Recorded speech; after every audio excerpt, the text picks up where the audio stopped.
वेदांताने याला उदाहरण दिले.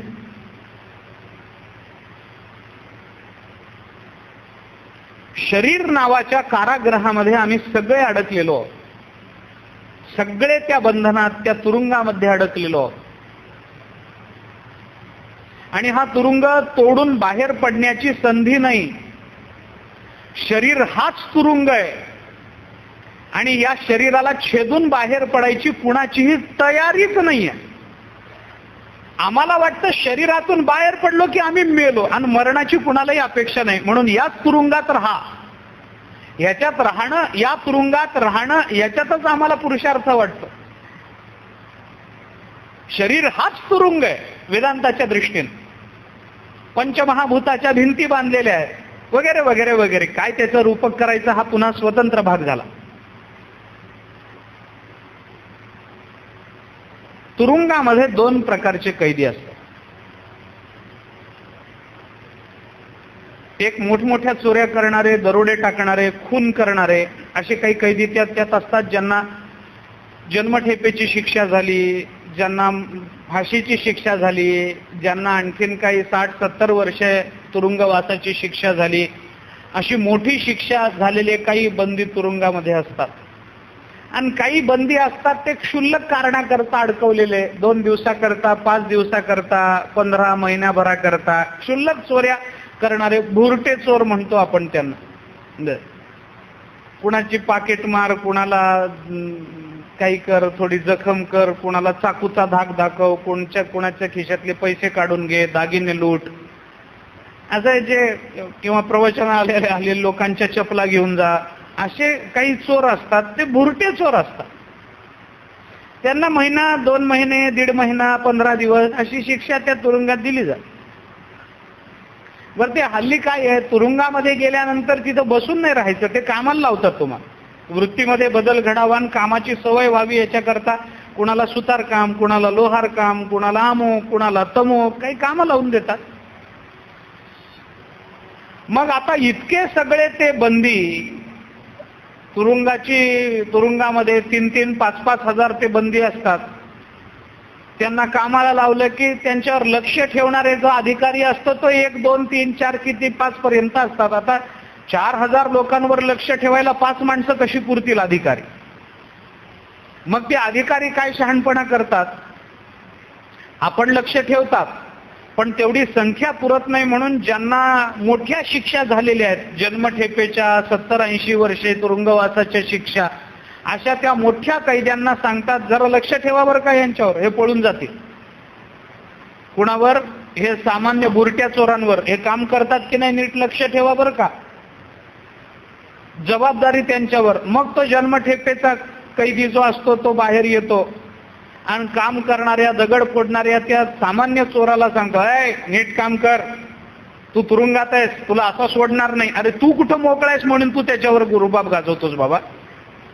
तो जसा बंदीखान्यात आहे तसा त्याच्यावर रुबाब दाखवणाराही बंदीखान्यातच आहे, पण त्या वेळेला तो स्वतःला मुक्त समजत असतो. आमची अवस्था तीच आहे.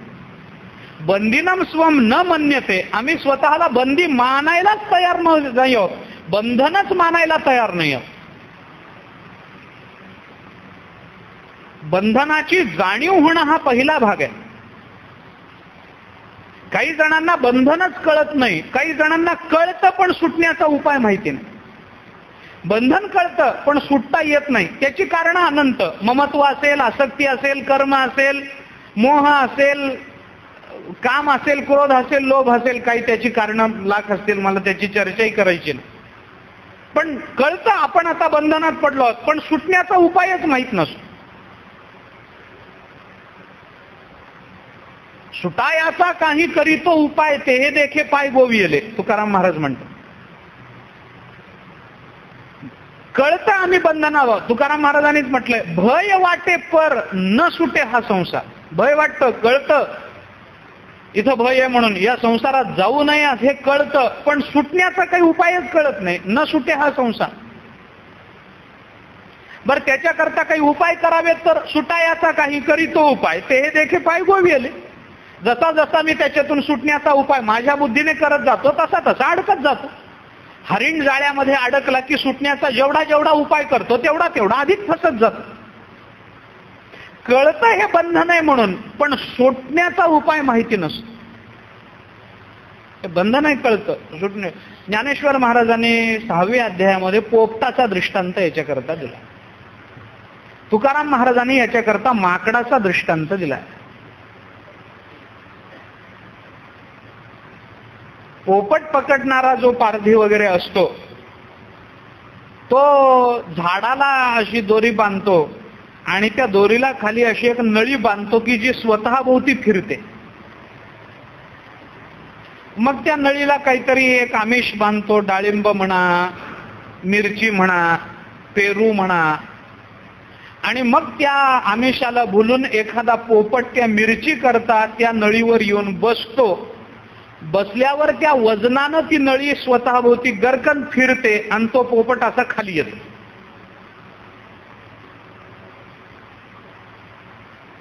त्याच्या खाली त्या पारध्यानी परातीमध्ये असं पाणी भरून ठेवलेलं असतं. त्या पोपटाला कळतंय आता मी अडकलोय. त्याला कुणी बांधलेलं नाहीये, त्याला सुटता येणं सहज शक्य आहे. त्यांनी आपली हा पाय सोडले की तो मुक्तच आहे आकाशामध्ये संचार करायला. पण तो पोपट असा विचित्र खाली येतो आणि खाली बघतो तर त्या परातीमध्ये त्याला स्वतःचं प्रतिबिंब दिसतं आणि तो विचार करतो माझ्या आधी एक पोपट असाच पाय सोडून बुडून मेलाय, आता मी पाय सोडणार. त्याला कळतं मी बंधनात आहे, मी अडकलोय हे कळतं, पण सोडण्याचा उपायच त्याला सापडत नाही. काहीच उपाय नाही बाबा, तू सोडून दे, तू मुक्त आहेस. परंतु ज्ञानेश्वर महाराज म्हणतात तो असा बद्ध होतो की पारध्याने अर्धा तोडून नेला तरी आपली मिठी सोडायला तयार नाहीयेत. तुकाराम महाराजांनी याला माकडाचं उदाहरण दिलं. माकड पकडणारी माणसं अरुंद तोंडाच्या अशा मडक्यामध्ये फुटाणे ठेवतात. माकड येतं, त्या मडक्यात हात घालतं, मुठीमध्ये फुटाणे धरतं. फुटाणे धरले की मूठ मोठी होते आणि बाहेर निघत नाही. त्याला वाटतं आता मी अडकलो याच्यात. काहीच नाही, तू फुटाणे सोड, तू मुक्त आहेस. माकड मुठीशी धरिता फुटाणे, तुकाराम महाराज बोलतात. अरे तू फुटाण्याची आसक्ती सोड, फुटाण्याचं ममत्व सोड, तू मुक्तच आहेस, तू अडकलेला नाहीच आहेस. परंतु ते बंधन कळतं, आता मी अडकलो. माकडाला वाटतं मी अडकलो, माकडाला वाटतं मी अडकलो. बऱ्याच माकडांना अडकलोय हेही कळत नाही. पण काही माकडं अशी असतात की त्यांना कळतं मी अडकलोय बाबा, माझा हात गुंतून पडला आता ह्याच्यामध्ये, आता मी पकडला जाणार आहे. काही नाही, उपायच माहिती नाही. बरं उपाय काय लांबून करायचा आहे का? काहीच नाही, तू फक्त फुटाण्याचा मोह सोड, तू मुक्त आहेस. नष्टो मोहा स्मृतिर्लब्धा त्वत्प्रसादान मयाच्युत. तू मोह टाक. म्हणजे मी म्हटलं ना की बंधनाची कारण काय आहेत हा प्रश्न वेगळा. परंतु काही जणांना बंधन कळतच नाही, काही जणांना कळतं पण सुटण्याचा उपाय नाही. का फार कमी वर्ग असा आहे, गीतेच्या भाषेत बोलायचं झालं तर हजारो लोकांमधला एखादा कुणीतरी. 7व्या अध्यायात भगवान बोलतात, पुढे येणारच आहे आपल्याला. त्यांना बंधनही कळतं, त्या बंधनातून बाहेर पडण्याचा उपायही कळतो आणि ते त्याच्यातून बाहेर पडूनही दाखवतात. तुकाराम महाराजांनी म्हटल्याप्रमाणे बंधनाचा तोडू फासा, देऊ आशा टाकोनी, नाही त्याची घेता शिरी होईल दुरी निजपंत. बंधनाचा फासा तोडू आपण. संसार ओलांडून एखादा कुणीतरी असतो महाराज, सगळ्यांना हे जमत नाही. एखादा कोणीतरी, एखादे शिवाजी महाराज असतात, त्यांना बंधन कळतं, हे बंधन तोडण्याचा उपाय स्वराज्य आहे हे कळतो आणि ते तसा उपाय करून त्याच्यातून सुटूनही दाखवतात. एखादा कोणीतरी असतो, सगळ्यांना नाही जमत. का बोलतो मी हे सगळं? खुंटा सोडू नका. श्लोकाक्षर द्राक्षलता मांडव झाली आहे गीता की संसार पथश्रांता विसावावया.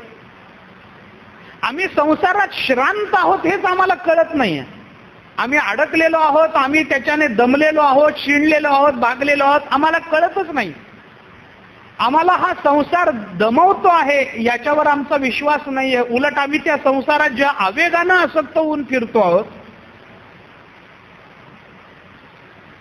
अनंत जन्माचा संसार, किती जन्म करायचे, हेच हेच हेच. जन्माला यायचं, कर्म करायचं, मरायचं, मेलेल्या कर्माच्या जोरावर पुन्हा जन्माला यायचं, पुन्हा कर्म करायचं, पुन्हा मरायचं, केलेल्या कर्माच्या जोरावर पुन्हा जन्माला यायचं. किती जन्म, किती वर्ष.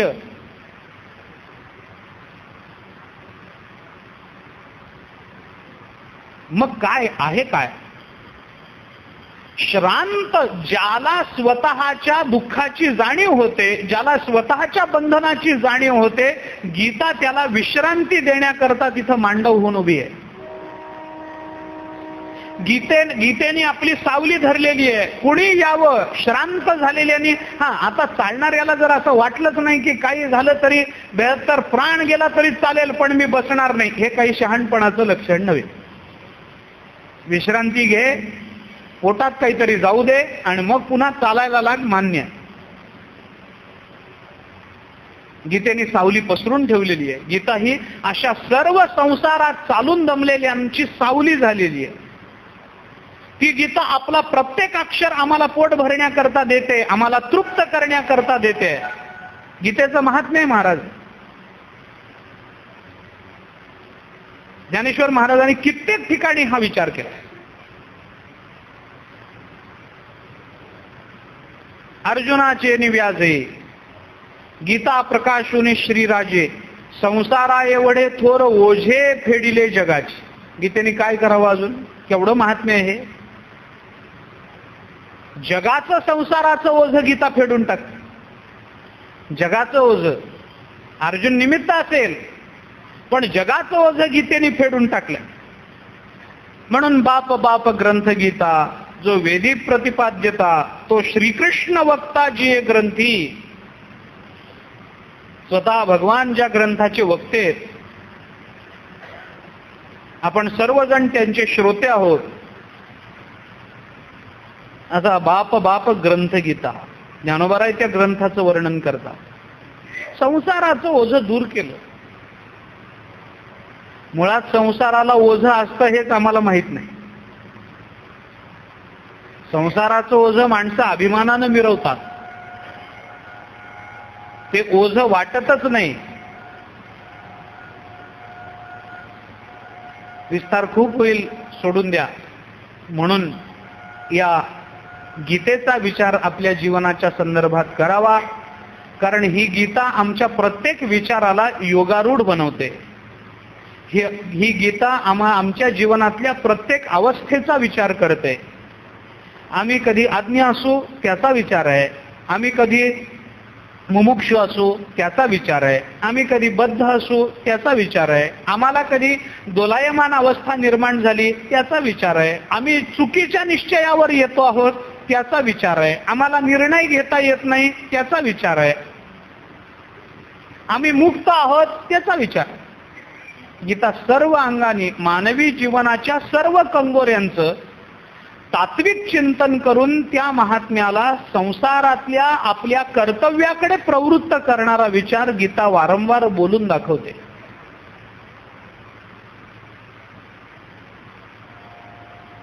हे गीतेचं महात्म्य आहे. आता ही गीता आपल्याला ऐकायची आहे, या गीतेचं आपल्याला श्रवण करायचं आहे.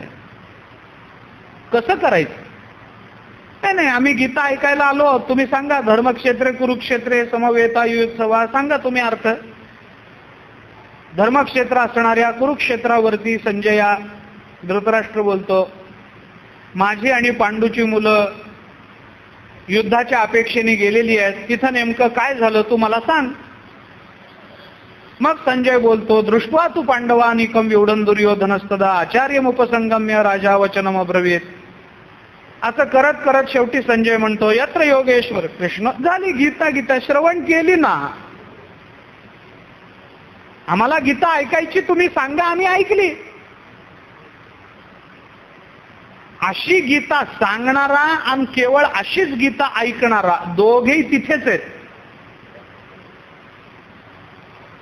अशी गीता सांगून उपयोग नाही ना अशी गीता ऐकून उपयोग नाही. श्लोकाचा सरलार्थ सांगणं म्हणजे गीता सांगणं नव्हे.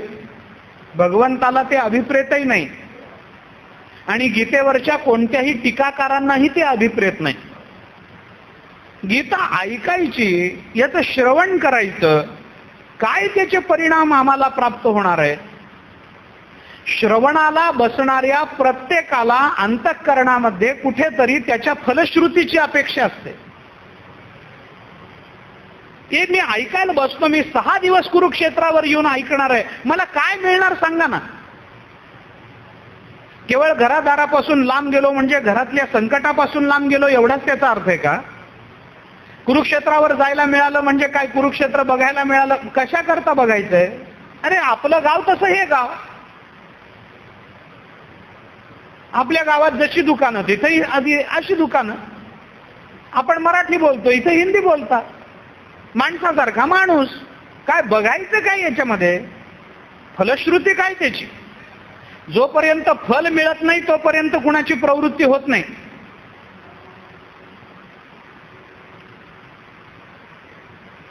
ग्रंथकर्ता म्हणून या ग्रंथाची फलश्रुती सांगतो. गीता ऐकायची कशा करता? मिळणार काय त्याच्यातून ऐकून? अनेक अनेक ग्रंथाच्या शेवटी त्याची फलश्रुती असते, अनेक स्तोत्रांच्या शेवटी त्याची फलश्रुती असते. बघा तुम्ही, आपण पांडुरंगाष्टक रोज म्हणतो, परब्रह्मलिंगम भजे पांडुरंगम, त्याची फलश्रुती काय सांगा? स्तवम पांडुरंगस्य वैपुण्यदम ये पठन्येक चित्तेन भक्त्याच नित्यम भवांबोनिधिं तेपि तीर्थांतकाले हरेरालयम शाश्वतम प्राप्नुवन्ति. फलश्रुती आहे त्याची.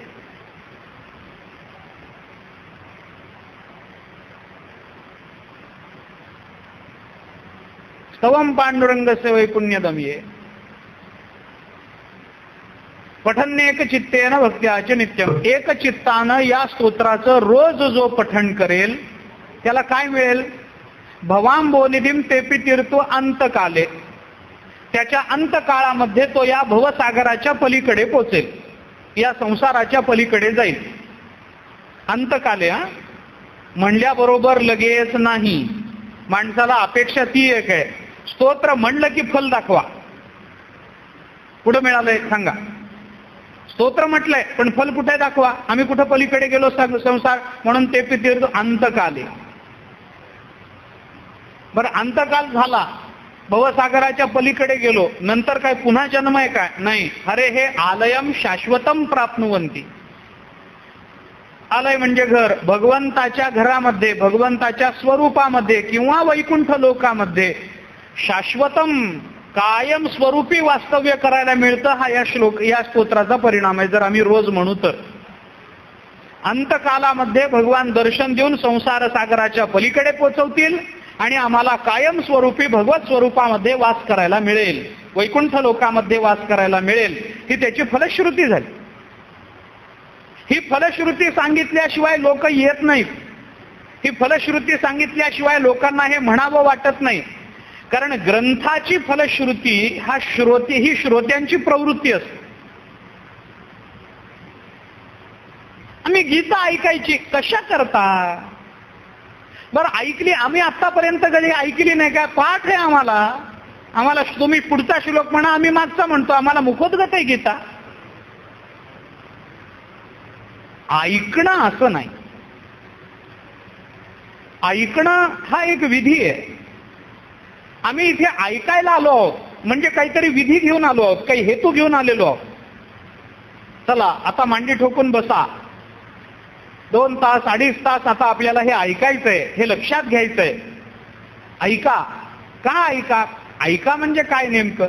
ज्ञानेश्वर महाराजांना ते ऐकण्याची तर अपेक्षा आहे. म्हणून 9व्या अध्यायाच्या सुरुवातीला पहिल्या ओवीत ज्ञानोबराय बोलतात, तरी अवधान एकले दीजे मग सर्व सुखासी पात्र होईजे, हे प्रतिज्ञोत्तर माझे उघड ऐका. प्रतिज्ञापूर्वक ज्ञानोबराय बोलतात, तुम्ही लक्ष द्या माझ्याकडे, अवधान द्या. अवधान द्या याचा अर्थ माझ्याकडे बघा असं म्हणणं नाही. अवधान शब्दाचा अर्थ काय? लक्ष द्या, ऐका. हे कशा करता सांगावं लागतं? अवधीयते निश्चीयते इति अवधानम. तत्वाचा निश्चय झाला पाहिजे ऐकण्यामध्ये, तर त्याला अवधान असं म्हणतात. तत्वनिश्चय महत्वाचा. माणसं ऐकत नाहीत असं मी कधीच म्हणत नाही. त्यांनी ऐकलं नसतं तर वक्त्याच्या बोलण्यातल्या चुकाच काढल्या नसत्या. ज्या अर्थी वक्ता कुठं चुकतो हे आम्हाला कळतं त्या अर्थी आम्ही ऐकतो आहोत. हा शब्द चुकला, ते वाक्य चुकलं, इथं अमकं झालं, तिथे तमकं झालं, ज्या अर्थी आम्हाला हे कळतं आहे त्या अर्थी आम्ही ऐकतो आहोत, आम्हाला कळतच आहे बरोबर. पण ऐकण्यामध्ये नुसतं श्रवण अपेक्षित नाही. पुराणांनी विचार करताना असं म्हटलंय, श्रवणम समभागेन सर्वेषामिह दृश्यते.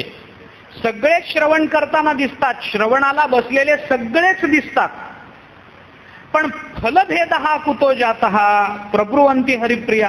पण प्रत्येकाला मिळणारं फल मात्र वेगळं आहे श्रवणाचं. ऐकणारे सगळेच आहेत पण फल मात्र वेगळं आहे. अरे पाऊस सगळीकडे सारखाच पडतो, पण कुठं धान्य चांगलं पिकतं, कुठं कमी पिकतं. कशाचा परिणाम आहे? पावसाचा परिणाम आहे का? पाऊस तर सारखाच आहे, मग परिणाम कशाचा आहे? परिणाम जमिनीचा आहे. ब्रह्मसूत्रामध्ये म्हणून ईश्वरस्तु पर्जन्यवत दृष्टव्य हा असं आचार्याने म्हटलं. परमात्मा सर्वांवर समान कृपा करतो, पण कुणी त्या कृपेनं तरुण जातं, कुणी पुन्हा संसारातच राहतं. कशाचा परिणाम? कृपेचा परिणाम नाही. कृपा आम्ही धारण करण्याकरता आमच्या अंतःकरणाची मशागत काय केली याच्यावर ते सगळं अवलंबून. पावसाचा परिणाम, पाऊस सगळीकडे समानच असतो, फक्त खडकावर पडला तर वाया जातो, सुपीक जमिनीत पडला तर पिकतो. परिणाम पावसाचा नाहीये, परिणाम जमिनीचा आहे. तसं श्रवण सगळेच करतात, पण ज्यांच्या कानातून शब्द आत जातो त्या अंतःकरणाची मशागत आपण कशी केली त्याच्यावर त्या श्रवणाचा परिणाम ठरतो. त्याच्यातलं तण आम्ही काढून टाकलंय का? त्याच्यातले खडे आम्ही काढून टाकलेत का? मुळात आमची जमीनच सुपीक आहे का? इथून प्रश्न आहे. आमच्यावर श्रवणाचे काही संस्कार आहेत का? आम्ही कोणाचं ऐकून घेतो का? ऐकल्यानंतर आमच्या कानातून आत जाऊन ते काही पटतं का? कळतं का? पटत नसेल तर तेही मला मान्य आहे. ऐकलेलं सगळंच पटावं असं बंधन नाही. विरुद्ध मत असेल तर मान्य आहे, आदर आहे त्याच्याबद्दल. आपल्या भारतीय संस्कृतीमध्ये बघा तुम्ही, अनेक विरोधी मतं एकत्रित आलेली. अद्वैत जसं आहे तसं द्वैतही आहे, जसं द्वैत आहे तसं विशिष्टाद्वैत आहे, तसं शुद्धाद्वैत आहे, तसं पूर्णाद्वैत आहे, तसं द्वैताद्वैत आहे. ही मतं सगळी एकत्र आली आहेत आणि आतापर्यंत गुण्या गोविंदानं एकत्र नांदतातच आहेत. कारण आमची संस्कृती तितकी विशाल आहे की या संस्कृतीनं आम्हाला मतभेदाचा विचार दिला असेल, पण याच्यातून व्यक्ती द्वेषाचा विचार प्रसवणार नाही याची दक्षता आमच्या संस्कृतीने घेतली. मत पटत नसेल, अद्वैताचं मत द्वैताला पटत नाही, द्वैताचं मत अद्वैताला पटत नाही, याचा अर्थ आचार्य एकमेकांशी भांडून घेतात असं होत नाही. त्यांच्या एकमेकांच्या मनात एकमेकांबद्दल द्वेष आहे असं होत नाही. ते दोघेही एकमेकांना आदरानं बोलणार आहेत. मतांतर असतातच, आणि खरं सांगायचं झालं तर मतांतर असणं हे जिवंतपणाचं लक्षण आहे. एखादा श्रोता जर मला म्हणाला की महाराज तुम्ही हे बोललात मला अजिबात पटलं नाही, मी स्वागत करतो त्याचं, कारण हे जिवंत श्रोत्याचं लक्षण आहे. मला आदर वाटतो की माझा श्रोता जिवंत आहे. माझे सगळे श्रोते जिवंत आहेत, त्याच्याबद्दल वाद नाही. पण मतांतर असणं हा विद्वेषाचा भाग असू शकत नाही, हे जिवंतपणाचं लक्षण असू शकतं. तुम्ही काही सांगावं आम्ही ऐकतो नाही.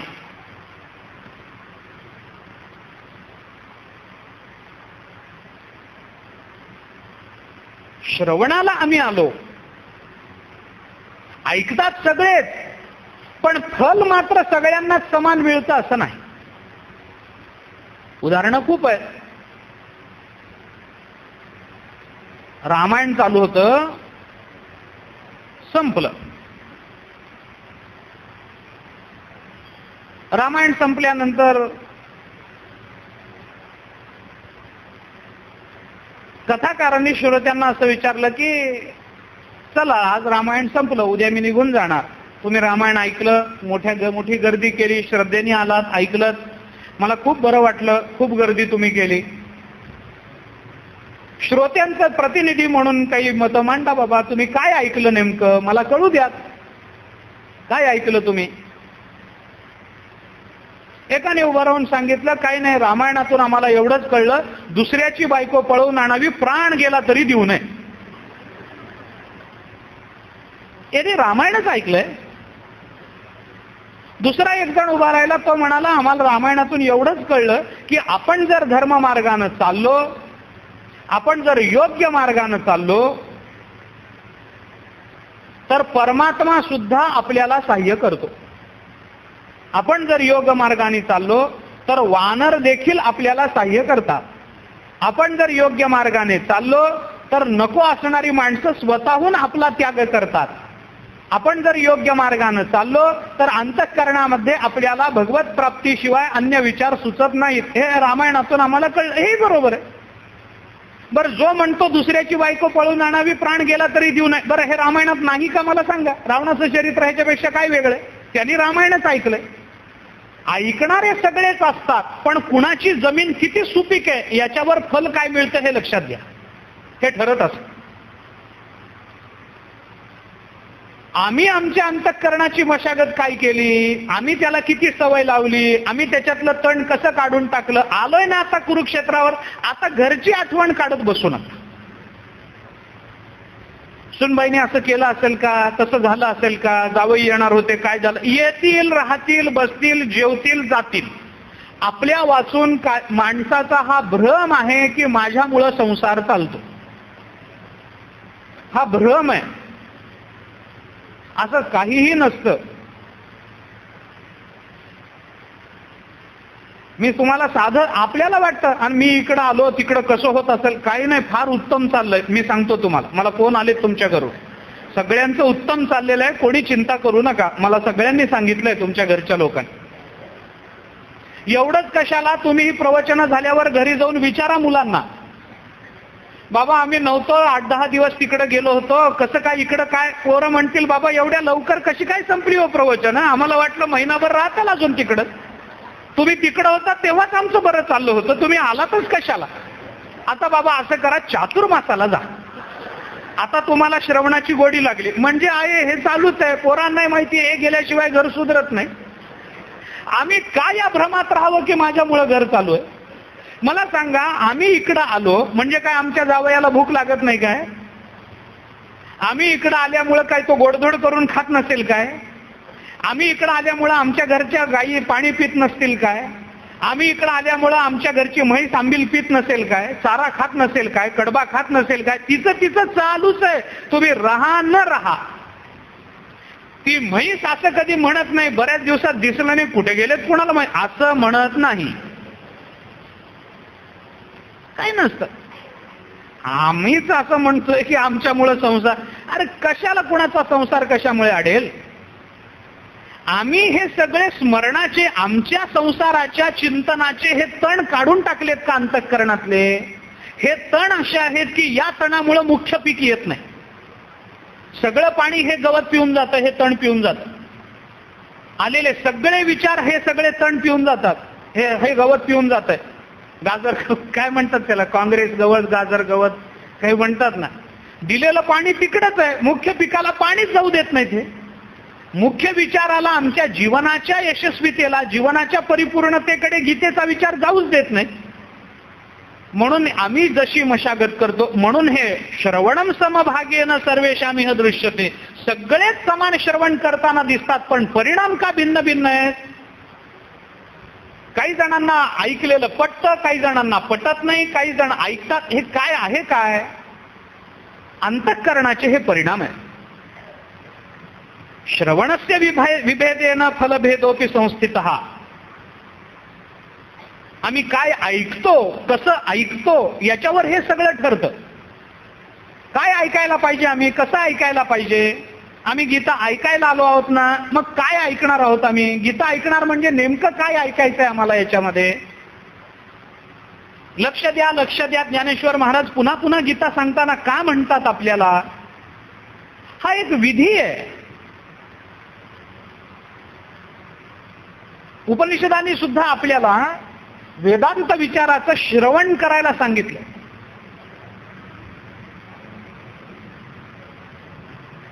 प्रल्हादाने ज्या नवविधा भक्तीचा विचार भागवतामध्ये केला त्याच्यातली पहिली भक्ती श्रवणम कीर्तनम विष्णू स्मरणम पादसेवनम अर्चनम वंदनम दास्यम सख्यम आत्मनिवेदनम. श्रवणम. उपनिषदाला विचारा. उपनिषद म्हणतं आत्मावारे श्रोतव्य दृष्टव्य मंतव्य निदिध्यासितव्य. उपनिषद बोलतं आत्मावारे श्रोतव्य. श्रवण करा. श्रवण करा. ज्ञानाचा विचार केला तर गुरुमुखातून महावाक्याचं श्रवण झाल्याशिवाय काही नाही. महावाक्याचे नावे गुरुकृपेचे थावे माथा हात ठेविला नव्हे थापटीला जाईस. महावाक्य श्रवण ज्ञानानं बोध उत्पन्न होतो. महावाक्यजन्य ज्ञानानं बोध निर्माण होतो. सामान्य वृत्तीज्ञानानं कधी परमात्मा तत्वाचा बोध होत नाही. तत्वमसी महावाक्याचं श्रवण घडावं लागतं. तत्वम असी या पदाचे लक्षार्थ कळावे लागतात. ते अनुभवाला येण्याकरता तेवढी साधना होऊन अंतःकरण शुद्ध असावं लागतं. तर आम्हाला त्याचा बोध होतो. आणि असं अंतःकरण शुद्ध झालं मग त्याच्यामध्ये श्रवण पडलं ना मग ज्ञानोबाराय किंवा तुकोबाराय म्हणतात तसं तुका म्हणे कानी ऐकिली मात तोची झाला घात जीवपणा. बस त्या क्षणी जीवपणा संपून जातो. जीवदशा संपून जातो. पडायचा अवकाश आहे. योग वासिष्ठामध्ये रामचंद्र प्रभूला याच संदर्भामध्ये उपदेश करताना वसिष्ठ महामुनींनी सांगितलं. आता उक्तम मया राम यदि शुद्धे हि चेतशी उपदेशो हि प्रसरती तैलबिंदुरिवांबस. भांड्यामध्ये पाणी घेतलं आणि त्या पाण्यामध्ये जर आपण तुपाचा थेंब टाकला, थंड पाण्यामध्ये तुपाचा थेंब टाकला तर तो थेंब जिथं पडतो तिथंच शिजून जातो. ते तूप तिथंच थांबतं. पण या पाण्यावर जर तेलाचा थेंब टाकला तर तो तवंग रूपानं सगळ्या पाण्याच्या पृष्ठभागावर पसरतो. पाणी शुद्ध असेल तर तेलाचा थेंब पडल्याबरोबर पृष्ठभागावर जसा तवंग पसरतो तसं अंतःकरण शुद्ध असेल तर तत्वमसी एवढ्या अक्षरांचा थेंब जरी पडला तरी तो जीवनाभर पसरून जातो. उपदेशो हि प्रसरती तैलबिंदू इव अंबसी. पाण्यावर तेलाच्या थेंबाचा तवंग जसा पसरावा तसं शुद्ध अंतःकरणामध्ये उपदेशाचा थेंब पडायचा अवकाश असतो. फार सांगावं लागत नाही त्याला. एक थेंब. तत्वमसी म्हणजे काय फार मोठं वाक्य आहे काय? 4च अक्षर आहेत, 3च शब्द आहेत. तत्वम असी लिहिताना तर 4च अक्षर. तत्वमसी संपलं. काही फार मोठं वाक्य नाही. महावाक्य नाव त्याचं महा आहे म्हणजे काही ते फार वाक्य मोठं नाही आहे. वाक्य छोटंच आहे पण त्याचा परिणाम मोठा आहे.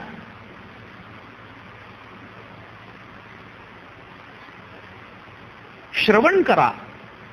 गीता ऐकायची आम्हाला. आम्ही श्रवण करा. गीता ऐकायची आम्हाला. आम्ही गीता ऐकायला आलेलो आहोत. काय ऐकायचं हे ठरवलं पाहिजे. उपनिषदांनी सांगितलं ऐका. आत्मावारे श्रोतव्य.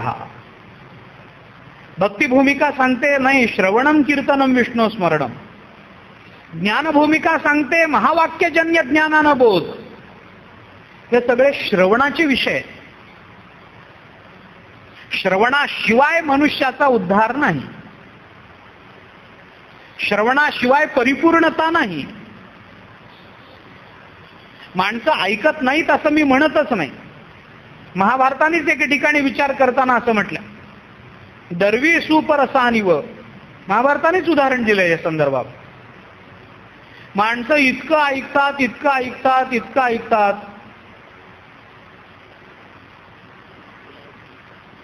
पण नुसत्या ऐकण्याने ब्रह्मज्ञान होत नाही. आम्ही अखंड त्या विषयात आहोत पण ब्रह्मज्ञान नाही. कसं? आमटीमध्ये हलणारी पळी दिवसभर आमटीमध्ये हलते पण त्या पळीला आमटीची चवच कळत नाही.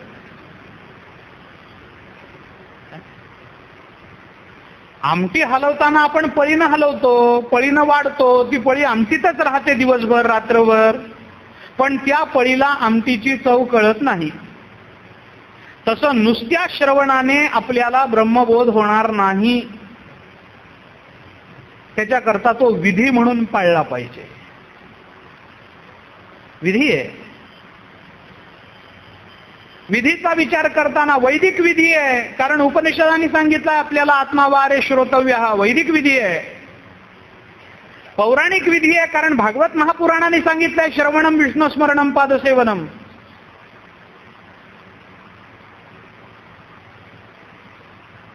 हा विधी आहे म्हणजे नेमकं काय आहे? संकल्पपूर्वक ऐकायला बसलं पाहिजे. मी असं म्हणत नाही चला ठीक आहे, मी फार कर्माचा विचार करताना कर्मठ असा मी होत नाहीये, हा विचार मी सांगत नाही.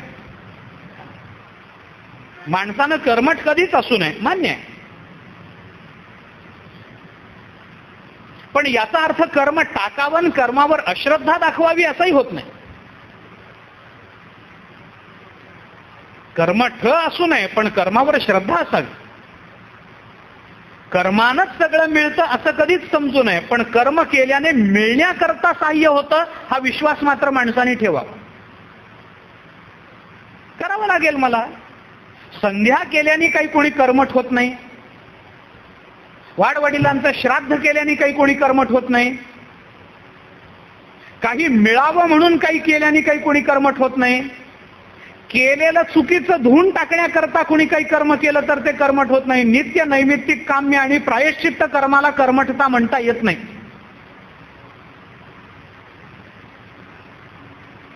म्हणून म्हटलं माणसाने कर्मठ असू नये, कर्मश्रद्ध असावं. कर्मावर त्याची श्रद्धा असली पाहिजे. ज्ञानेश्वर महाराजांनी स्पष्ट म्हटलंय, मनशुद्धीचा मार्गी जै विजयी व्हावे वेगी तै कर्म सबळा लागी आळसू न कीजे. स्वतःच्या मनावर विजय मिळवायचा असेल आणि अंतःकरण जर स्वच्छ करायचं असेल तर माणसाने निष्काम कर्माचरणाच्या बाबतीत आळस करू नये, कर्माच्या बाबतीत आळस करू नये. नित्य कर्म म्हणजे काय? निष्काम कर्मच आहे.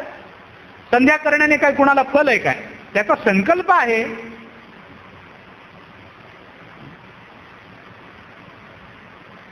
परंतु याचा अर्थ त्याला काही फल नाही आहे. नित्य कर्माला फल काही नाही. संध्या केल्याने कुणाला पुण्य मिळालं असं कधीच होत नाही. मग कशाला करायची?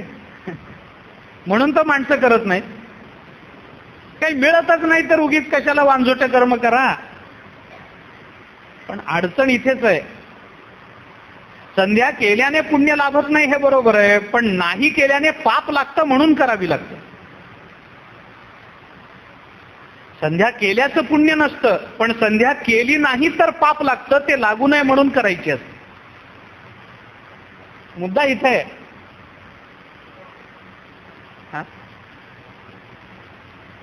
संकल्प करून बसलं पाहिजे श्रवणाला. संकल्प करा म्हणजे लगेच कुणाला ब्राह्मणाला बोलवा, चला हातावरून पाणी सोडा आणि मला अमक्या अमक्या फलाकरता मी श्रवण करणार आहे असं मी म्हणत. तुम्ही मनात ठरवा ना. अर्जुनाने काही संकल्प सोडला नव्हता की देवा आता मी काय करू, तू सांगितलंस ते करीन, असा संकल्प नव्हता सोडला. पण हे बोलून आपलं बोलून दाखवणं हाच संकल्प असतो. ऐका, त्याचे धार्मिक विधी काय आहेत हा प्रश्न वेगळा आहे. पण आम्हाला संकल्प सोडताना म्हणावं लागतं की नाही, अमुक अमुक मम आत्मनः श्रुती स्मृती पुराणोक्त फलप्राप्त्यर्थम अस्माकं सहकुटुंबानां सहपरिवाराणां क्षेम स्थैर्य आरोग्य आयो ऐश्वर्य अभिवृद्ध्यर्थम आत्मकल्याण प्रीत्यर्थम गीता श्रवणमहं करिष्ये. सोडा पाणी. पाणी सोडा हा धार्मिक विधी झाला, पण पाणी सोडण्याच्या आधी तुमच्या मुखातून ते प्रकट होणं. नाहीतर हे काय खरं काय आहे माहितीये का? हे त्यांनी म्हणावं आपण त्याच्या मागे म्हणावं असा विषय नाहीच. हे आपणच म्हणलं पाहिजे, पण हे आपल्याला म्हणता येत नाही म्हणून तो मार्गदर्शन करतो. उपाध्यायाची गरज काय आहे? श्राद्ध चालवायला गुरुजी लागतात. कशाला लागतात? लागत नाहीत. आमचं आम्हाला करायची बुद्धी नाही म्हणून त्यांच्या बुद्धीनं करावं लागतं. हे आम्हीच केलं पाहिजे. त्यांनी सांगायचं आणि आम्ही करायचा हा विधी नाहीच आहे. आम्हीच केलं पाहिजे, पण आम्हाला माहिती नाही त्याच्यातली, आम्हाला त्याचे मंत्र पाठ नाहीत, किंवा मंत्र पाठ करून वडिलांबद्दलचा आदर दाखवायची संधी आम्ही गमावलेली आहे. त्यामुळं मग त्यांना म्हणावं लागतं तुम्ही सांगा तसं आम्ही करतो. ते सांगतात द्रोण पालथा करा, पालथा करा, उलथा करा, उलथा करा. आम्हाला काय येते, ह्याच्यातलं पाणी ह्याच्यात टाका, टाका. बस. दर्भानं जमिनीवर आपता, दर्भ आपता, आपता. कशा करता, कुणाला माहिती कशा करताय. द्रोणांची उलथापालत कशा, कुणाला माहिती काय येते. याच्यात तीळ टाका, टाका, याच्यात तांदूळ टाका, टाका. आम्ही समजून घ्यायची तसदी कधी घेत नाही.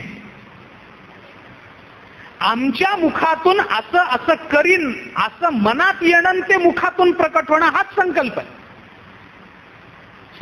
संकल्प म्हणजे काही नाही. पुराणामध्ये असं वर्णन आहे, ऐका. माणसं म्हणतात दिलेला शब्द पाळावा. हो, पाळावा. मी म्हटलं 10 वाजता तुमच्याकडे येतो, ठीक आहे, 10चे 10:15 झाले, मान्य आहे, अडचण आली. पण मी येतो म्हणालो ना आलोच नाही, असं करू नये. करू नये. का करू नये, त्याचं हे कारण आहे. पुराणांनी असं वर्णन केलंय, ज्या वेळेला मी तुम्हाला म्हणतो बरं मला येणं शक्यच नसेल तर मी म्हणून सांगावं की बाबा मी आलो असतो पण अशी अशी अडचण आली, मी आता येऊ शकत नाही, बोलून दाखवा. कारण पुराण असं म्हणतं की ज्या वेळेला मी असं तुम्हाला म्हणतो की मी तुमच्याकडे येईन आणि तुमचं काम करून देईन, असं ज्या वेळेला मी तुम्हाला म्हणतो त्या वेळेला ते ऐकण्याकरता आणि ते काम पूर्ण व्हावं याच्याकरता त्या त्या कामाच्या ज्या अधिष्ठात्री देवता असतात त्या हे सगळं श्रवण करतात आणि त्या ठरवतात की ह्याचं हे काम आहे, हा करतो म्हणालाय, आपल्याला या कामाची परिपूर्ती करायची आहे, हा 10 वाजता येतो म्हणालाय. त्या देवता आपल्या आधी तिथं उपस्थित असतात आणि आपण न गेलो, माणसाला फसवणं सोडून द्या, त्या देवतांना फसवल्याचं पाप आपल्याला लागतं. पौराणिक संगती त्याची ही आहे. मी जर तुम्हाला म्हटलं की मी 10 वाजता तुमच्याकडे येतो आणि तुम्हाला हे पैसे देतो, तर आता ह्याच्यामध्ये काय काय अडचणी आहेत. मी तुमच्याकडे 10 वाजता, समजा मी तुम्हाला म्हटलं, समजा बरं का, मी जर तुम्हाला म्हटलं की मी 10 वाजता तुमच्याकडे येतो आणि तुम्हाला हे 2 लाख रुपये देतो, समजा, गृहीत धरू नका, असं जर मी म्हटलं तर याच्यात काय काय होऊ शकतं. एक तर घरी गेल्यानंतर मला असं कळतं की माझ्याकडे 2 लाख रुपये नाहीच आहेत.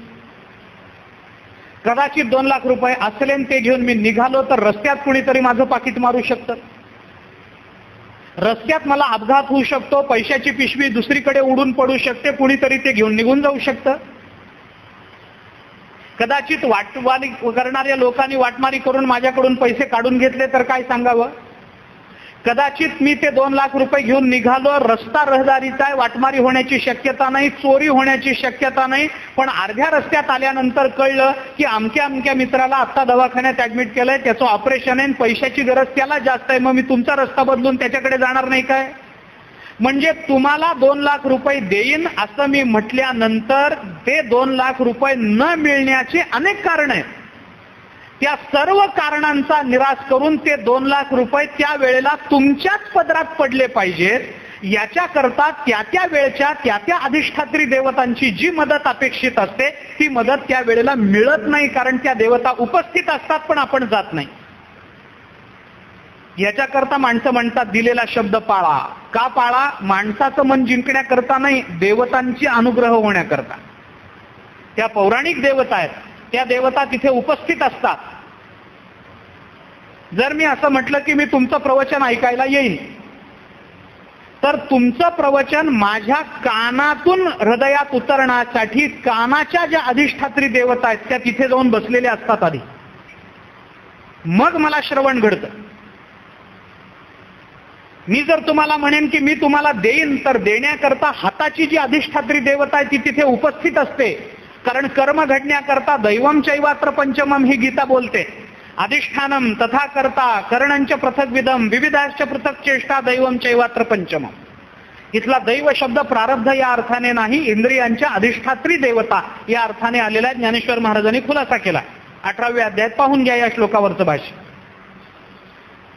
त्या त्या देवता आहेत.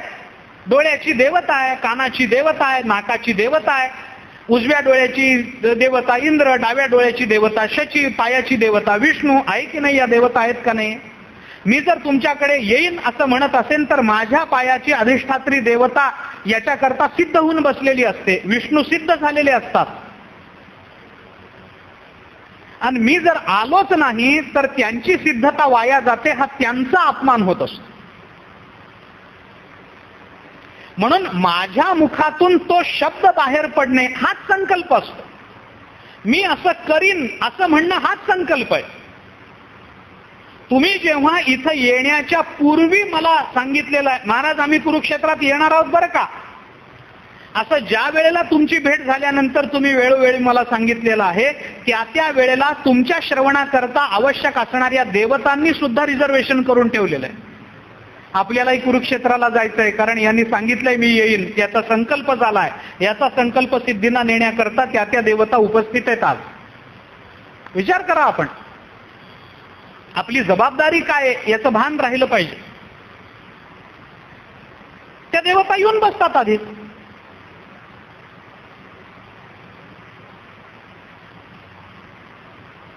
तुम्ही ज्या वेळेला मला सांगता यायची इच्छा आहे हो, पण अजूनही काही निश्चित नाही आहे, अडचणी खूप आहेत, येईन का न येईन सांगता येत नाही, ऐन वेळेला ठरवतो, असं जेव्हा तुम्ही म्हणता त्यावेळेला ती देवताही म्हणते आत्ताच आपणही रिझर्वेशन करायला नको, अजून ह्याचंच ठरलं नाही, संकल्पच झाला नाही तर आपण जा कशाला.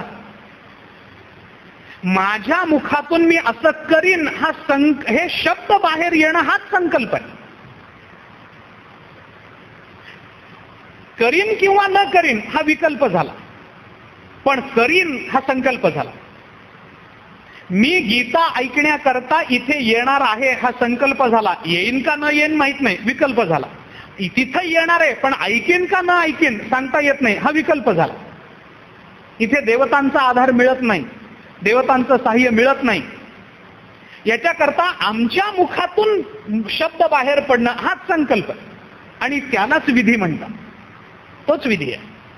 तुम्ही हातावरून पाणी सोडा, माझा ऐकण्याने तुम्हाला फार मोठी गीता कळणार, अरे मलाच कळत नाही तर तुम्हाला काय कळेल माझ्या बोलण्यातून.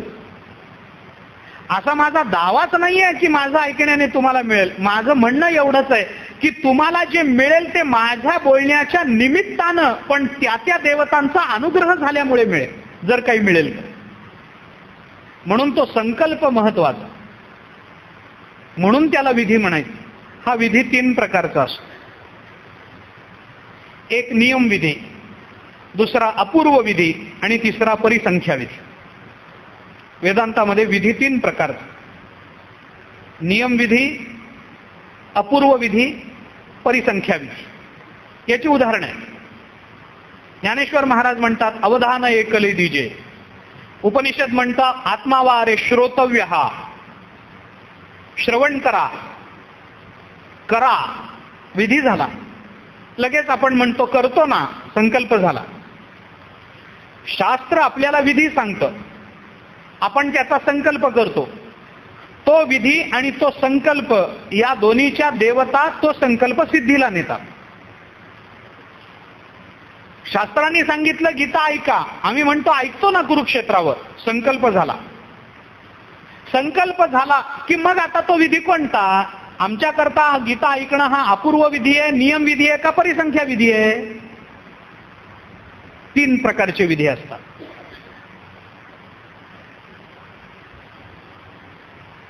काही वेळेला नियम विधी असतो. श्रवण हा शास्त्राने ब्रह्मज्ञानाकरता सांगितलेला नियम आहे. ऐका, शास्त्रानं ब्रह्मज्ञानाकरता सांगितलेला, मी ह्याच्यात पूर्वमीमांसेची उदाहरणं पुष्कळ आहेत, पण मी तिकडं त्या किचकट प्रश्नात आत्ता जात नाही. पूर्वमीमांसेची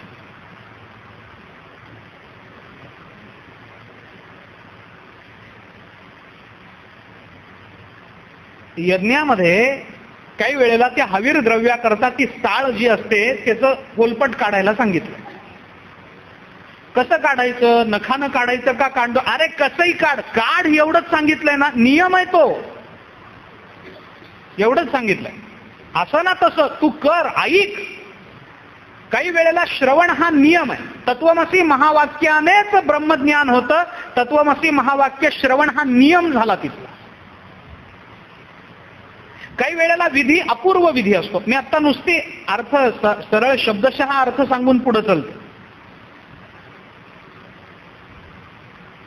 काही वेळेला अपूर्व विधी असतो. अपूर्व म्हणजे त्या विधीतून आम्हाला पूर्वी न मिळालेलं मिळत असतं, त्याला अपूर्व विधी असं म्हणतात.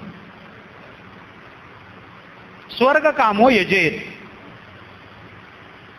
झालं. स्वर्गाची अपेक्षा असणाऱ्यांनी यज्ञ करावा. यज्ञ करणं विधी झाला. या यज्ञातून मिळणार काय? स्वर्ग.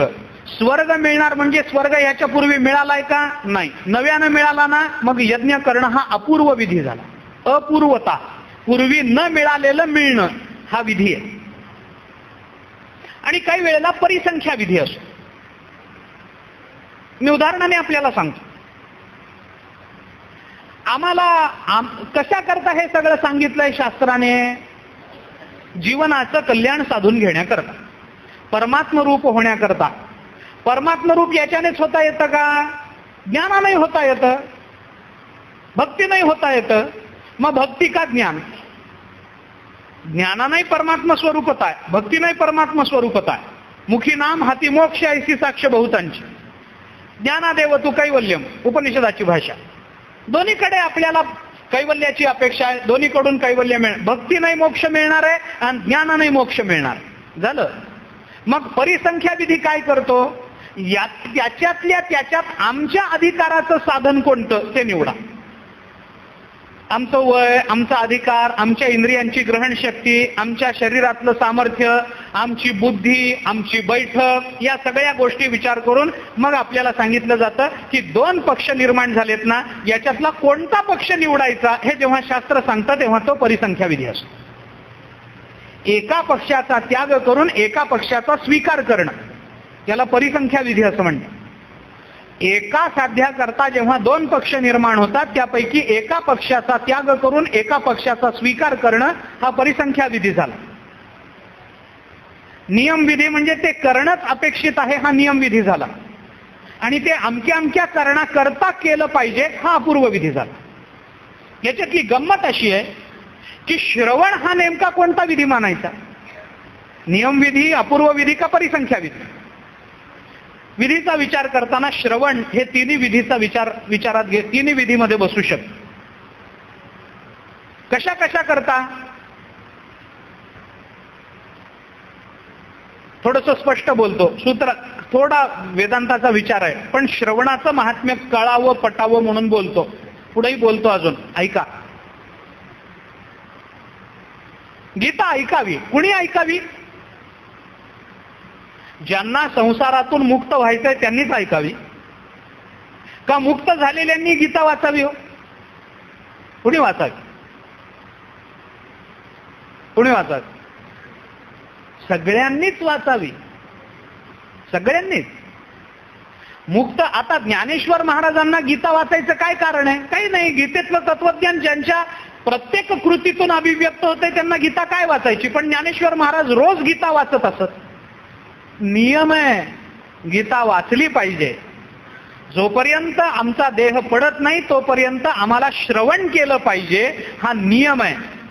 म्हणून मुक्ता करता श्रवण हा नियम असतो, मुमुक्षु करता श्रवण हा अपूर्व विधी असतो, आणि आमच्या करता श्रवण हा परिसंख्या विधी असतो. असा त्यातला फरक आहे. ऐका. ज्यांना गीतेचं तत्वज्ञान कळालंय त्यांना पुन्हा पुन्हा तो आनंद भोगावा याच्याकरता तो नियम विधी झाला.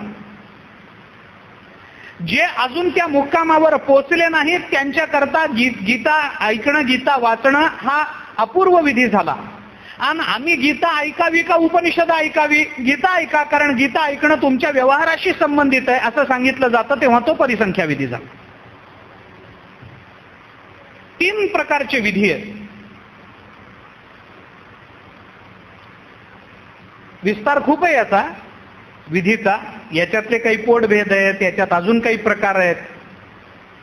पण शास्त्र आपल्याला सांगतं आत्मावारे श्रोतव्य. ऐका, गीता ऐका. कारण का? या गीतेने आम्हाला अपूर्व काहीतरी मिळणार आहे. मागे न मिळालेलं गीता आम्हाला देते. की श्रवणे पाठे अर्थे गीता नेदी मोक्ष आरवते. ज्ञानेश्वर महाराज स्पष्ट बोलतात. आम्हाला मोक्ष मिळालाय का? मिळाला असता तर इथं आलो असतो का? कुणाला मोक्ष मिळाला नाही. पण गीता ऐकण्याने मोक्ष मिळतो ना. मग मोक्ष मिळाला नव्हता तो मिळतो. अपूर्व विधी, अपूर्वता आहे त्याच्यामध्ये. ज्यांना मोक्ष मिळालाय त्यांनी गीता वाचावी का? वाचावी का? कारण जिवंत असेपर्यंत माणसाने गीता वाचली पाहिजे. नियम आहे, त्याच्याकरता नियम झाला तो. फल मिळतं त्याच्यात. म्हणून गीता ऐका, श्रवण करा. श्रवण करा म्हणजे काय करा? ऐका. ऐकतोच आहोत. ऐका म्हणजे नुसतं ऐकणं नव्हे, ऐकतात सगळेच. जरा क्षमा मागून बोलतो. नळी फुंकली सोनारे.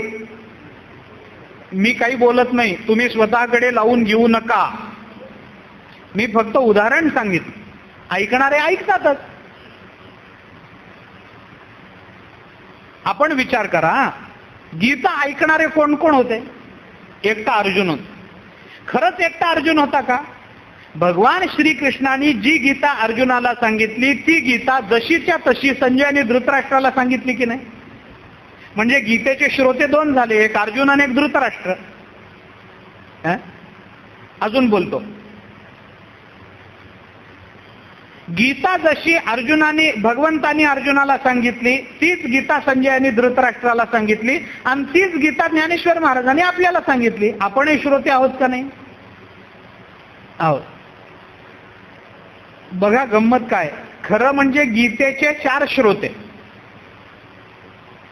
ऐका, म्हणजे तार्किक बोलायचं झालं तर, लॉजिकली जर बोलायचं झालं तर गीतेचे 4 श्रोते. अर्जुन, संजय, कारण हा ऐकून तिकडं सांगतोय, म्हणजे तो आधी ऐकतोय आणि मग वक्ता होतोय, म्हणजे तोही एक श्रोता आहे. अर्जुन, संजय, धृतराष्ट्र आणि आपण. गीतेचे 4 श्रोते. आपणही गीता ऐकतो आहोत. ज्ञानोबारांनी त्याच्यावर भाष्य करून आपल्याला सांगितलंय 4 श्रोते गीतेचे. अर्जुन, संजय, धृतराष्ट्र, आपण. याच्यातला अर्जुन म्हणतो, देवा मी गीता ऐकली, कृतकृत्य झालं, माझं संपलंय. संजयाला गीता आधीपासूनच कळते म्हणून तर तो धृतराष्ट्राला सांगू शकतोय. दिव्य दृष्टी असल्यामुळे संजय मुक्त झाला. अर्जुनाने मनापासून ऐकल्यामुळे अर्जुन मुक्त झाला. राहिले दोघेच, धृतराष्ट्र ना आपण. अडकले दोघेच की जे गीता ऐकूनही तिथंच राहिले. धृतराष्ट्राने गीता, याच्यातला आपण म्हणजे तुम्ही मी असं एवढ्या पुरतं समजू नका. इथं एक मनुष्य जीव असा अर्थ मी करतो. ऐका, धृतराष्ट्राने गीता ऐकली नाही काय? ऐकली ना. पण त्याची उत्सुकता कशात होती? मामका पांडवाश्चैव किम कुर्वत संजय, एवढीच त्याची उत्सुकता होती. गीतेत काय सांगितलं कुणाला माहिती? काय सांगितलं ते सांगत बसेल रे. भगवान कृष्ण सांगेल अर्जुनाला, दुर्योधनाने काय केलं ते मला सांग. ऐकणारा धृतराष्ट्रही आहे, ऐकणारा संजय आहे, ऐकणारा अर्जुनही आहे. अर्जुन जे ऐकतो त्याचे परिणाम अष्टसात्विक भावाच्या रूपानं अर्जुनावर प्रतीत होतात, अनुभवाला येतात. तेच अष्टसात्विक भाव संजयावर प्रतीत होताना दिसतात, अनुभवाला येताना दिसतात. पण सबंध गीतेमध्ये एकदाही धृतराष्ट्राच्या ठिकाणी अष्टसात्विक भाव निर्माण झालेत हे दिसत नाही. मग ऐकणारे सगळेच आहेत. म्हणून म्हटलं नळी फुंकली सोनारे. धृतराष्ट्राने ऐकली, पण काय ऐकली त्याचं त्याला शेवटपर्यंत कळलं नाही. ज्ञानोबा रागावले याच्याकरता धृतराष्ट्रावर. पुढे त्याचा विचार करू आपण. ऐकायचंय ना, एका कानातून आत जावं पण दुसऱ्या कानातून बाहेर पडू नये याची व्यवस्था केली पाहिजे. ऐकण्याकरता कान, ज्ञानेश्वर महाराजांनी म्हटलंय, श्रवण इच्छेची या पुढा दारवंठा सदा उघडा. डोळ्याला बंद करण्याची सोय आहे, कानाला बंद करण्याची सोय नाहीये. डोळे मिटून घेता येतात बघायचं नसलं तर, कान कसे मिटून घेणार आपण? श्रवण इच्छेची या पुढा दारवंठा सदा उघडा. दार उघडेच आहे श्रवणाची. पण त्या दारातून काय आत चाललेलं आहे हे बघितलं पाहिजे. आम्ही श्रवण, मी हे फक्त श्रवण म्हणजे काय, गीता ऐकायची, आपण का ऐकायची, कशी ऐकायची याच्याकरता म्हणून फक्त बोलतो. म्हणून मी म्हटलं पहिला दिवस मी निव्वळ प्रस्तावना करणार आहे. गीतेच्या विचारांना प्रारंभ उद्यापासून होईल. श्रवण करा, काय ऐका, कसं ऐका. ऐकणारा धृतराष्ट्रही आहे, ऐकणारा अर्जुनही आहे. अर्जुन मुक्त होतो, धृतराष्ट्राला जबरदस्तीनं. ज्ञानेश्वर महाराज हे एकमेव गीतेचे असे टीकाकार आहेत की ज्यांनी धृतराष्ट्रालाही मुक्त केलं. नाहीतर एकाही टीकाकारांनी केलं नाही. ना शंकराचार्यांनी केलं, ना मध्वाचार्यांनी केलं, ना निंबार्काचार्यांनी केलं. कोणी धृतराष्ट्राला चांगलं म्हणायला तयार नाही. एकटे ज्ञानोबा आहेत, ते म्हणतात की अंधू तोही अवसरे सुखिया झाला. पण आधी त्याला शिव्या दिल्या. म्हातारा मोहे नाशिला, जैसा म्हैसा नुठिका पुरा, चिखलात बसलेला रेडा बसावा तसा संसारात अडकून पडला. ज्ञानोबाराय बोलतात म्हातारा मोहानं नाचलाय. मग ज्ञानोबाराय बोलतात परंतु ते ज्ञानोबाराय शेवटी अंधू तोही अवसरे सुखिया झाला म्हणून धृतराष्ट्राला जबरदस्तीनं मुक्त करतात. ती ज्ञानोबारायांची कृपा झाली म्हणून. तो श्रवणाने नाही मुक्त झाला, तो ज्ञानोबारायांच्या कृपेनं मुक्त झाला.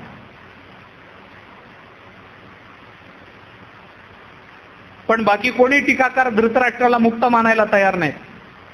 त्याची संगती काय, स्वतंत्र विचार. ऐकायचं कसं? विधी आहे ना, आम्ही संकल्प केलाय आम्ही ऐकायला येऊ. आता आम्ही ऐकायचं कसं सांगा? एका वाक्यात बोलायचं झालं तर माणसाने भगवंताबद्दलचं श्रवण कसं करावं, एका वाक्यात बोल कसं करावं? पतिव्रता आपल्या पतीच्या निधनाची बातमी जशी ऐकते तसं ऐकावं. बस.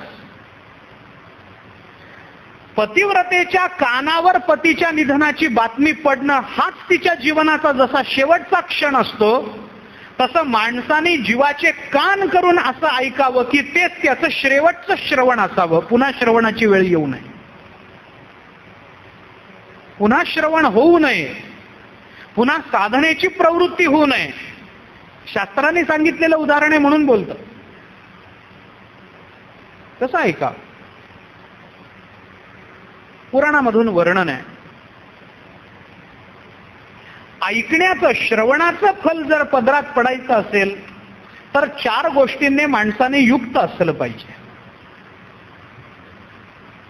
ऐकायचंय ना, मग असं ऐका. विश्वासो गुरुवाक्येषु स्वस्मिन दीनत्व भावना मनोदोष जयश्चैव कथायाम निश्चला मतिः एवमादिकृतम चेत स्यात् तदा वै श्रवणे फलम. असं जर तुम्ही ऐकाल तर तुम्हाला श्रवणाचं फल मिळेल. सांगतो. विश्वासो गुरुवाक्येषु, गुरुवाक्यावर विश्वास ठेवून. स्वस्मिन दीनत्व भावना, मला काहीही कळत नाही असं स्वतःला समजावून. मनोदोष जयश्चैव, इकडं तिकडं धावणाऱ्या मनाला त्या श्रवणात एकाग्र करून. निश्चला मतिः, आणि आपली बुद्धी त्या तत्वाशी निश्चल करून माणसाने श्रवण केलं पाहिजे. 4 गोष्टी सांगितल्या. तर एवमादिकृतम चेत स्यात् तदा वै श्रवणे फलम, तर श्रवणाचं फल आपल्या पदरात पडतं. सांगणाऱ्याची परीक्षा घेण्याकरता ऐकणाऱ्याने बसू नये. जर त्याला जीवनाची कृता, ऐकण्याचा छंद असणाऱ्याने काय करावं हा प्रश्न वेगळा. गाणं ऐकणाऱ्या एखाद्या रसिकानं गाणं ऐकताना प्रत्येक वेळेला हा राग असा नाही, इथं थोडं हे झालंय, इथं थोडा कमी स्वर लागला, इथं असंच झालं, हा स्वर चुकीचा असं लागला. अरे असं करत बसशील तर गाण्यातला रस जाईल तुझा बाबा. तू गाणं ऐक ना, रस मिळवण्याकरता ऐक, आनंद मिळवण्याकरता ऐक. हेच चुकलं त्याचं, तेच चुकलं. अरे या गायकाने असे कपडे घालायलाच नको होते, कसला घाणेरडा शर्ट घालून आलाय. अरे तू गाणं ऐकायला आलाय का त्याला बघायला आलाय?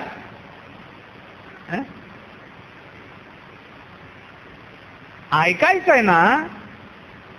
विश्वासो गुरुवाक्येषु, अर्जुनाने देवावर पूर्ण विश्वास दाखवलाय. देवा तू सांगशील तरच मला कळेल, नाही तर कळणार नाही. हे सकळ कुळ देखोनी जो शोक उपजलासे म्हणी, तो तुझिया वाक्या वाचोनी न जाय आणिके. तो तुझ्या वाक्याशिवाय माझ्या मनातला शोक जाणार नाही. सगळं कुळ माझ्या समोर उभं आहे, माझ्या मनात शोक निर्माण झालाय, तू समजावशील तरच शोक जाईल. विश्वास आहे अर्जुनाचा भगवंतावर. तू गुरु बंधू पिता, तूच आमुची इष्टदेवता, तूच सदा रक्षिता आपदी आमुते. तू माझा गुरु आहेस, तू माझा बंधू आहेस, तू माझा पिता आहेस, तू माझी इष्टदेवता आहेस. माझ्या सर्व आपत्तीमध्ये माझं रक्षण करणारा तूच आहेस. तुझ्याशिवाय माझं रक्षण कोणी करणार नाही. केवढा विश्वास. विश्वासो गुरुवाक्येषु. ऐकायला बसल्यानंतर विश्वास ठेवूनच ऐकलं पाहिजे. हे असं सांगतात ना, मग त्या अर्थी असं असलं पाहिजे. तेवढ्या वेळेपुरते का, नंतर तुमच्या मनात चिंतनामध्ये मननामध्ये काय विकल्प यायचे ते येऊ द्या. हे असं का सांगितलं असेल, याला प्रमाण काय आहे, हे कुठं पाहायला मिळतं, हे तुमच्या मनात नंतर येऊ द्या. पण ज्या वेळेला श्रवण करायचंय त्या वेळेला हे असंच आहे, भगवान असं म्हणालेत म्हणजे असंच म्हणाले. ज्ञानेश्वर महाराजांचं चरित्र ऐकताना ज्ञानेश्वर महाराजांनी भिंत चालवली, भिंतच चालवली, त्याच्यावर विश्वासच पाहिजे. त्याच्या ते ऐकताना अशी कशी भिंत चालते काय, ज्ञानेश्वर झालं महाराज झाले म्हणून काय झाले, भिंत कुठे चालत असते काय. आम्ही आमच्या आयुष्यात आतापर्यंत बघितले नाही. ज्ञानोबारायांनी कशी चालवली, हेला श्रवण म्हणत नाहीत या गोष्टीला. ज्या वेळेला श्रवण चालू आहे त्यावेळेला त्याच्यावर विश्वास ठेवूनच ऐकायचं. असं सांगतात ना, की अर्थी असं असलं पाहिजे. घरी जाऊन जेव्हा तुम्ही असं मनन कराल तेव्हा मग येऊ द्या, भिंत कशी चालेल, भिंत जड असते, चालणारा पदार्थ चेतन लागतो, ज्ञानोबारायांनी अशी कशी चालवली असेल, हे विचार मनात येणं हा दोष आहे असं मी म्हणत नाही. जिज्ञासा असते, जिज्ञासेतून संशय निर्माण होतात, ते संशय योग्य असले पाहिजेत, योग्य असतात. विप्रतिपत्तीजन्य संशयाला वेदांताने कधीही विरोध केला नाही. चुकीच्या संशयाला नेहमीच विरोध केला, पण विप्रतिपत्तीजन्य संशयाला वेदांत कधी विरोध करत नाही. असे संशय आलेच का तुला, असं भगवान अर्जुनाला कधी म्हणाले नाही. लोट अर्जुनाला म्हणाले, बरोबर आहे तू विचारतोस ते, असंशयम महाबाहो मनोदुर्निग्रहम चलम अभ्यासेन तू कौंतेय वैराग्येण च गृह्यते. अर्जुन विचारतो, देवा असं कसं, तुम्ही म्हणताय मन शांत कर, मन शांत, अरे चंचलम मी मनो कृष्ण प्रमाथी बलवत दृढम.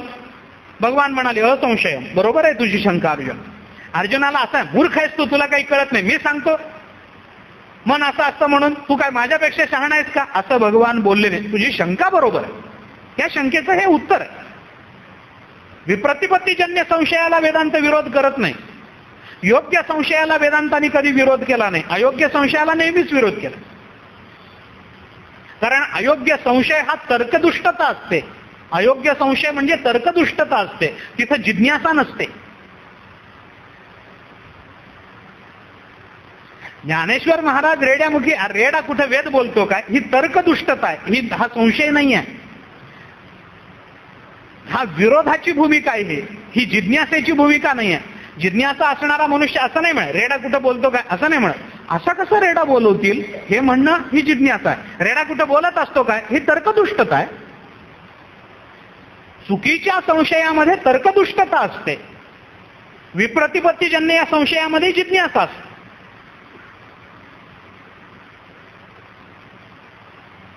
विश्वासो गुरुवाक्येषु. एक, स्वस्मिन दीनत्व भावना. आपल्याला काहीही कळत नाही असं समजून माणसाने ऐकावं. हे माहिती आहे, हे तुम्ही सांगताना हे सगळं आम्हाला ऐकून पाठ झालंय. श्रवण घडत नाही, श्रवणाचं पुण्य तिथे नाही. अरे ह्याच्यापेक्षा चांगलं मी सांगतो, सांगाल, पण आज जर आम्ही श्रोता म्हणून बसलेलो असू तर आम्हाला काहीही कळत नाही असं समजूनच बसलं पाहिजे. अर्जुन देवाला हेही बोलून दाखव. अर्जुनाला कळत नव्हतं का, संशय होतात, युद्ध करावं की करू नये, करण्यानं काय होणार आहे आणि न करण्याने काय होणार आहे याचे फायदे तोटे अर्जुनाला कळत नव्हते का, कळत होतं. युद्ध केल्याने राज्य मिळेल पण हिंसा घडेल, युद्ध न केल्याने हिंसा टळेल पण कर्म मागे पडेल. आपण क्षत्रिय म्हणून जन्माला आलो आहोत, युद्ध करणं आपलं कर्तव्य आहे. आपण कर्तव्य कर्मापासून च्युत कसं व्हायचं हे म्हणजे त्याचे फायदे तोटे कळत होते. पण देवाला म्हणताना अर्जुन असं नाही म्हणाला हे असं असं आहे, मला तू सांग मी काय नाही. अर्जुन म्हणाला देवा मला कळत नाहीये मी काय करू, म्हणून करिष्ये वचनम तव. आता तू म्हणशील ते करायला मी तयार आहे. मला कळत नाहीये मी नेमका कोणती भूमिका घेऊ, मी ही भूमिका घेऊ का ही भूमिका घेऊ, असं वागू का असं वागू, मला असं वागणं तसं वागणं, या दोन्हीचे फायदे तोटे कळतात पण मला कळत नाहीये. स्वस्मिन दीनत्व भावना, स्वतःच्या ठिकाणी दीन भावना ठेवली पाहिजे. देवाच्या दर्शनाला जाताना हे म्हटलं पाहिजे की देवा माझ्यासारखा पापी दुसरा कोणी नसेल बाबा, आचार्यांसारखा भगवत भक्त. देव्य परालक्ष्यमापन स्तोत्राच्या शेवटी आचार्य त्या देवीला प्रार्थना करताना, आईला प्रार्थना करताना हे म्हणतात मत्समः पातकी नास्ती पापग्नित्वम समानहि एवं ज्ञात्वा महादेवी यथा योग्यम तथा कुरु. आई, आचार्य बोलतात, जगद्गुरु शंकराचार्यांसारखा भगवत भक्त बोलतोय. देवीला बोलताना आचार्य बोलतात आई मत्समः पातकी नास्ती, माझ्यासारखा पापी या जगतामध्ये दुसरा कोणी नसेल. पापग्नित्वम समानहि, आणि पापाचं निवारण करणारी तुझ्यासारखी दुसरी आई नसेल. माझ्यासारखा पापी कोणी नाही, पापाचं निवारण करणारी तुझ्यासारखी माता कोणी नाही. हे जाणून एवं ज्ञात्वा महादेवी, हे जाणून यथा योग्यम तथा कुरु, जे माझ्या बाबतीत तुला योग्य वाटेल ते तू माझ्या बाबतीत करावंस. केवढी विनय आहे, केवढा विनय आहे आचार्यांचा. ते षटपदीमध्ये तर आचार्याने स्पष्ट म्हटलंय अविनयम अपनय विष्णू दमय मन शमय विषय मृगतृष्णाम भूतदयाम विस्तारय तारय संसार सागरतः. आचार्य देवाला प्रार्थना करतात अविनयम अपनय विष्णू, देवा माझ्या मनामध्ये अविनयाची भावना येऊ देऊ नको, मला गर्व येऊ देऊ नको, माझ्या ठिकाणी नम्रताच राहावी. असत आचार्यांच्या चरित्रात एक फार सुंदर दृष्टांत. जगद्गुरु शंकराचार्य आपल्या विद्यार्थ्यांबरोबर रामेश्वरला गेले. रामेश्वराचं दर्शन झालं. समुद्र स्नान आधी संकल्पपूर्वक समुद्र स्नान आहे. स्नान झालं आणि ते स्नान करून आचार्य बाहेर आले. समुद्राला पुन्हा वंदन केलं. बाहेर आले. आचार्यांचे काही शिष्य बरोबर होते. ते आचार्यांची छाती धूत होते, बाजूला करत होते, पिळून घेत होते. त्या विशाल अशा समुद्राकडे बघितल्यानंतर आचार्यांच्या विद्यार्थ्यांच्या मनामध्ये, एका विद्यार्थ्याच्या मनामध्ये हा भाव निर्माण झाला, केवढा व्यापक आणि विशाल हा समुद्र आहे. नजर जाईल तिथपर्यंत पाणी, केवढा विशाल समुद्र आहे. माझ्या गुरुजींचं ज्ञानही असं विशाल आहे. विद्यार्थ्याच्या मनामध्ये गुरुबद्दलची आदराची भावना आहे आणि त्या विद्यार्थ्याने आचार्यांना ती बोलून दाखवली. तो म्हणाला त्या गुरुजी हा समुद्र जसा विशाल आहे ना, शांत आहे ना, तुमचं ज्ञानही असं शांत आणि विशाल आहे असं आम्हाला वाटतं. आचार्य हसले. आचार्याने त्याच्या हाताला धरलं, बरोबर नेलं. पुन्हा समुद्रात गेले. आचार्याने आपल्या हातामध्ये त्यांचा तो दंड जो होता संन्यासाचा, तो दंड असा पाण्यामध्ये बुडवला, समुद्राच्या वर काढला. 2-4 वेळेला झटकला. पाणी सगळं निथळून गेलं. शेवटी उरलेलं पाणी साचून साचून साचून त्याचा एक थेंब खाली लोंबायला लागला. आणि आचार्य त्या विद्यार्थ्याला म्हणाले हा थेंब दिसतोय तुला? दिसतोय. याच समुद्राच्या पाण्याचा हा थेंब आहे. या समुद्राच्या पाण्याच्या तुलनेत जेवढा थेंब आहे ना, तेवढंच माझं ज्ञान आहे. मला अजून परमात्मा कळाला नाही. केवढा विनय आहे, केवढा विनय. अविनयमपनय विष्णू दमय मन विषय शमय विषय मृगतृष्णाम भूतदयाम विस्तारय तारय संसार सागरतः. भल्या भल्या विद्वानांना ओवीतल्या एकेका पदाचा अर्थ काढताना आयुष्य वेचावं लागतं. ते ज्ञानोबाराय म्हणतात एरवी तरी मी मूर्ख. केवढा विनय, केवढा विनय. मला काही कळत नाही. कोण म्हणतं ज्याला आणि हाच नियम आहे, ज्याला सगळं कळतं ना तोच म्हणतो मला काही कळत नाही.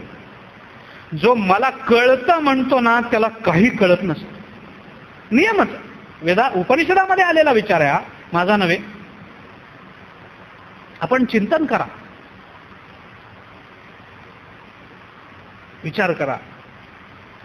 का बोललो मी हे? स्वतःच्या ठिकाणी दीनत्वाची भावना घेऊन माणसाने श्रवण केलं पाहिजे. मला काही कळत नाही, सगळं जे कळणं न कळणं, जे जे काही आमच्या मनामधले विकल्प आहेत, जे जे काही आपल्याला श्रवणापासून लांब नेणाऱ्या गोष्टी आहेत, त्या सगळ्या बाजूला काढून ठेवाव्यात आणि कोऱ्या पाटीनं श्रवणाला बसावं. स्वस्मिन दीनत्व भावना, कारण दीन झाल्याशिवाय आपण देवाचे लाडके होत नाही. नारद महर्षींनी भक्तिसूत्रामध्ये ईश्वरस्तु अभिमान द्वेषित्वात दैन्य प्रियत्वाच असं एक सूत्र सांगितलं. परमात्मा हा अभिमानाचा द्वेषी आहे आणि दीन असणाऱ्या दीनांबद्दलचा प्रेमी आहे. दैन्य प्रियत्वा, त्याला दैन्य आवडतं. म्हणून तुकाराम महाराजांनी आपल्याला हे शब्द सांगितलेत ना, पंढरीसी जारे आल्यानो संसारा, पुढे दिनाचा सोयरा पांडुरंग. पांडुरंग हा दिनाचा सोयरा आहे. आम्ही दीन झाल्याशिवाय तो जवळ घेत नाही.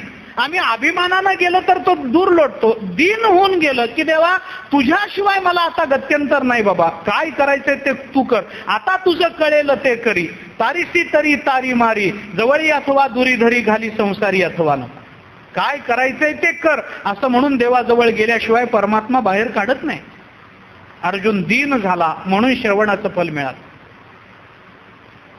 स्वस्मिन दीनत्व भावना मनोदोष जयश्चैव, माणसाने आपल्या मनाचे दोष त्याच्यावर विजय मिळवला पाहिजे. मनाचा सगळ्यात मोठा दोष आहे चंचलच. चंचल असणाऱ्या मनाला वारंवार ओढून आणलं पाहिजे. ते बाहेर जाणं हा त्याचा स्वभाव आहे. मनाचा दोष आहे असं मी म्हणत नाही. आपल्या राजस तामस वृत्तीच अशा आहेत की त्या मनाला एका जागी थांबू देत नाही. पुन्हा पुन्हा पुन्हा पुन्हा संसाराकडे घेऊन जातात. पुन्हा पुन्हा विषयाचं आकर्षण निर्माण करतात. पुन्हा पुन्हा तो विषय भोगावा याच्याकरता ती प्रेरणा देतात. पुन्हा पुन्हा त्या विषयाला आपल्याकडे खेचून आणतात. पुन्हा पुन्हा त्या वृत्ती आमच्या मनाला विषयाकडे खेचून नेतात. हे तर त्यांचं कामच आहे. हे त्यांचं काम आहे. त्यांना दोष देण्यात अर्थ नाही. त्यांना त्यांचं काम करू द्या. आपल्याला आपलं काम करायचं हे लक्षात ठेवलं पाहिजे. ते जर ते काम करणं त्यांचं काम आहे तर हे काम करणं आपलं काम. विषयाकडे धावणाऱ्या मनाला गेलं, संसाराकडे कुणाचं मन जात नाही हो मला सांगाल. एवढं मोठं युद्ध या कुरुक्षेत्रावरती झालं, अर्जुनाला संसार बघावा लागला नाही. द्रौपदीची 5ही मुलं अश्वत्थाम्याने मारली. द्रौपदीला समजावणं हा व्यवहार नाही. सुभद्रेचा मुलगा अभिमन्यू याच कुरुक्षेत्रावर मेला. सुभद्रेला समजावणं काम नव्हतं, व्यवहार नाही. कुणाला व्यवहार चुकला आणि कुणाला संसार चुकला सांगा. संसाराचा त्याग करा असं कोणीच म्हणत नाही आणि कोणी तुम्हाला सांगत असेल तर तो चुकीचं सांगतो. संसाराचा त्याग करायला आमच्या तुकोबारायांनी तरी सांगितलं नाही.